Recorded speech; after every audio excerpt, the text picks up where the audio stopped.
Coming to you now from the largest studio ever constructed, it's The Truman Show! Yeah! He's the star of the show, but he just doesn't know. The Truman Show is a fascinating socio-commentary of a man unknowingly born into TV superstardom. And through the lenses of 5,000 hidden cameras, viewers have watched his every emotion, and every aspect of his life has been just as scripted as the very video you're now watching. And while this film may seem pretty impossible to ever happen to a real living person, I wanted to look at the real-world legal implications of such a thing happening. Obviously, legal systems change between countries, so I'll be focusing on the US legal system. And it should be noted that while my incredible lawyer friend did have a look over the script, I am in no way a legal eagle, so please don't sue me. Instead, kindly direct your misplaced anger to the comment section like a normal person. For your viewing convenience and my personal desire to use timestamps, I've broken the legalities of The Truman Show into 3 easily digestible sections. The legally acceptable but morally reprehensible, or the good, the legal grey areas where it's difficult to discern whether laws have been broken or not, or the bad, and finally the flat out illegal, or the ugly. Also, spoilers are plenty ahead, so be warned. And so we start with the good. That is to say, if your definition of good is psychologically conditioning a child to fear water while blaming himself for his father's death so that he doesn't ever leave the fake town you trapped him in and realize his entire existence is a lie. And while there's probably never been something so evilly elaborate as The Truman Show, there is actually a precedent of instilling a fear or phobia in a child in the field of psychology. In 1920, an infamous study known as the Little Albert experiment took place at Johns Hopkins University. The experiment saw researchers test the principle of classical conditioning by instilling a phobia of rats, and consequently several other furry objects, in a 9-month-old infant known as Little Albert. By timing Albert's playful interactions with the rat to coincide with loud, distressing noises, little Albert gradually began to associate the rat with the horrible sounds. Eventually, the mere presence of the rat and other rat-like things would cause fear and distress in the infant. Now, while this morally bankrupt experiment probably wouldn't fly with the ethic committees of today, it surprisingly didn't break any laws. That said, due to the corporate nature of The Truman Show, why don't you let me fix you some of this new Mococo drink? All natural cocoa beans from the upper slopes of Mountain Nicaragua, no artificial sweeteners. What the hell are you talking about? Truman may be able to prove such deception was used for profit, which would in fact be illegal. It should also be pointed out that while it's pretty dystopian for a corporation to adopt a child, and in practice it would be impossible to do so, the film does explicitly state that Truman is the first baby to ever be legally adopted by a corporation. Incidentally, I believe Truman is the first child to have been legally adopted by a corporation. That's correct. So I guess they get a pass for this one too. Not only was Truman psychologically primed to fear water and thus escape more broadly, he was also routinely brainwashed through the town's media into thinking that he was living in a place no sane person would ever want to leave. As a US citizen, Truman would also have been somewhat legally disadvantaged, at least in his childhood years, because the US remains to this day the sole UN country to not ratify the UN's Convention on the Rights of the Child. This essentially means that children in the US have no standing in court. This in turn has meant that children who have been subjected to child marriage, something still technically possible in all but 10 US states, cannot legally divorce until adulthood. It also means that in some cases, children can be denied life-saving medical help because of parental religious beliefs. So while Truman's entire family and friends may be paid actors who are profiting from this deception, perhaps there was at least some element of truth when Christoph told Truman that no more truth out there than there is in the world I created for you. Same lies. The same deceit.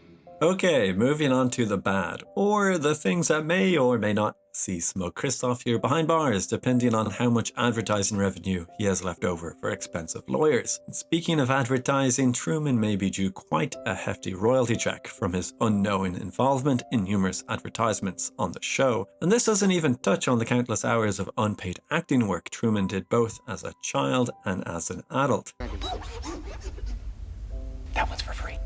Although the show would probably argue the claim that Truman was in fact acting. If we assume Truman is to be treated as a child actor during his time on the show, Truman would have been mandated to receive a minimum of 15% of his salary to be paid to him upon reaching adulthood. The remaining 85% can be used by his parents or guardians, in this case the show's producers, to pay for any expenses or taxes relating to their child's acting career. Judging by the size of this production, I reckon they'll be using the full 85%. However, even as Truman entered adulthood, there are ways the show may have been able to further reduce the salary they would need to pay Truman, following a presumed lawsuit once he left the dome. For instance, they may claim that the pay for Truman's phony life insurance job would be used in lieu of payment, or perhaps they could pin some of the costs against Truman's living expenses. For example, several years ago, I worked in a New York State summer camp for well below the minimum wage. Camp owners got away with this because they claimed that by providing me with 3 meals a day and accommodation, well, if you consider sleeping on a yoga mat in a cramped cabin with 10 others as accommodation, that they could reduce my take-home pay. But to be honest, that camp probably broke more laws than the Truman Show, so it's probably best left for its own video. Anyhow, back to Truman. Well, really, back to Truman's wife, Meryl. We see both her and Truman's so-called mother pushing Truman to try for a baby again and again. Thus, it could be argued that the show is soliciting sex from Meryl, and the show could in theory be charged with prostitution or even sex trafficking by having Meryl do this as part of her job.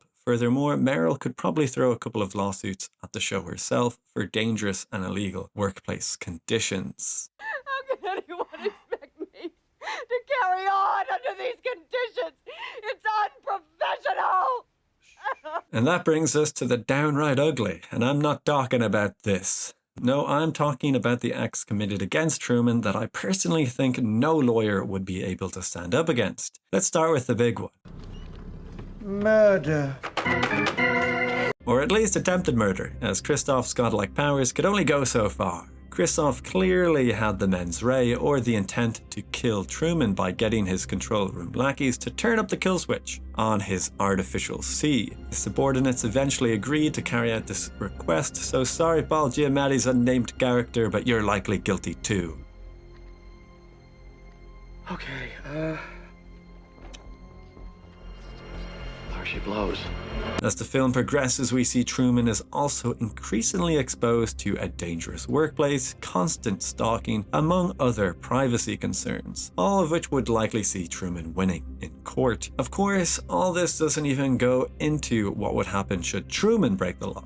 Something which seemed at more than a few moments quite likely to happen. In a previous edited version of the script, Truman actually threatens to kill a baby in his pursuit of answers, but this was rather unsurprisingly cut from the final draft. Thus, Truman would more than likely have quite a few angles to pursue legal action against his former employer / family / cult. And thankfully, as of 2024, the mere concept of the Truman Show remains grossly illegal, meaning most of you probably won't ever have to risk your life to escape a hellish sci-fi dome unless you choose to leave a U2 concert in Las Vegas early. dude, one wrong move and I'm taking a tumble all the way down. The camera does not do it justice. It was actually kind of scary to walk past people and get to our seats. The closest thing we have to the Truman Show is probably Nathan Fielder's The Rehearsal. I've learned that if you plan for every variable, a happy outcome doesn't have to be left to chance. This conversation's going pretty well. Yes. So that's no accident. Everything that's happened today, I've rehearsed it. Hey, hi, Nathan. Dozens of times. In a replica of your home. This is what we can do for you and you. But everyone on that show is consenting, and they're aware of the cameras, and the child actors don't have to work 24/7 in a theater of lies. So enjoy your freedoms, like your right to like this video or subscribe to the channel, so I can catch you again on the flip side. And well, In case I don't see ya, good afternoon, good evening, and good night. Yeah.